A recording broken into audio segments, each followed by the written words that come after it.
देवराजसेव्यमानपावनं नृपङ्कजं व्याळयज्ञसूत्रमिन्दुशेखरं कृपाकरं नारदादियोगिवृन्दवन्दितं दिगम्बरं काशिकापुराधिनाथकालभैरवं भजे।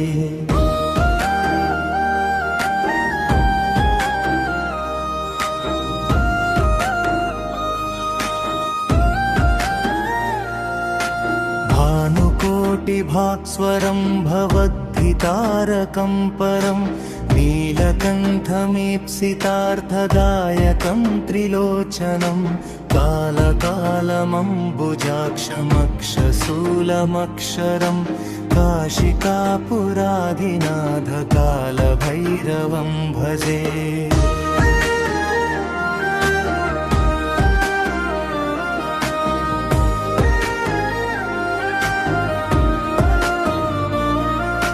शूलटङ्कपाशदण्डपाणिमादिकारणं श्यामकायमादिदेवमक्षरं निरामयं भीमविक्रमं प्रभुं विचित्रताण्डवप्रियं काशिकापुराधिनाथकालभैरवं भजे।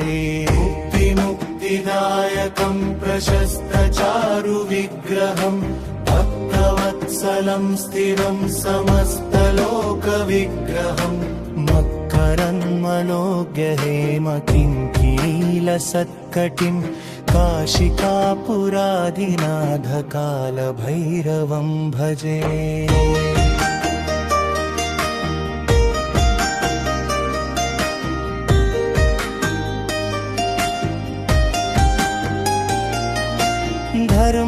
धर्मसेतुपालकं त्वधर्ममार्गनाशकं कर्मपाशमोचकं सुशर्मदायकं विभुं स्वर्णवर्णकेशपाशशोभिताङ्गमण्डलं काशिकापुराधिनाथकालभैरवं भजे। पादुका प्रभाभिरामपादयुग्मकम् नित्यमद्वितीयमिष्टदैवतं निरञ्जनं मृत्युदर्पनाशनं कराळदंष्ट्रमोक्षदं काशिकापुराधिनाथकालभैरवं भजे।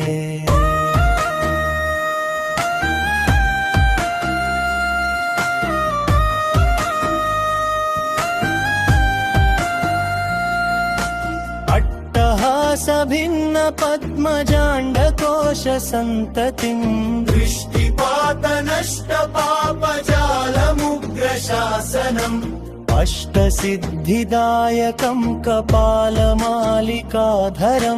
काशिकापुराधिनाथकालभैरवं भजे। भूतसङ्घनायकं विशालकीर्तिदायकं काशीवासिलोकपुण्यपापशोधकं विभुं नीतिमार्गकोविदं पुरातनं जगत्पतिं काशिकापुराधिनाथकालभैरवं भजे।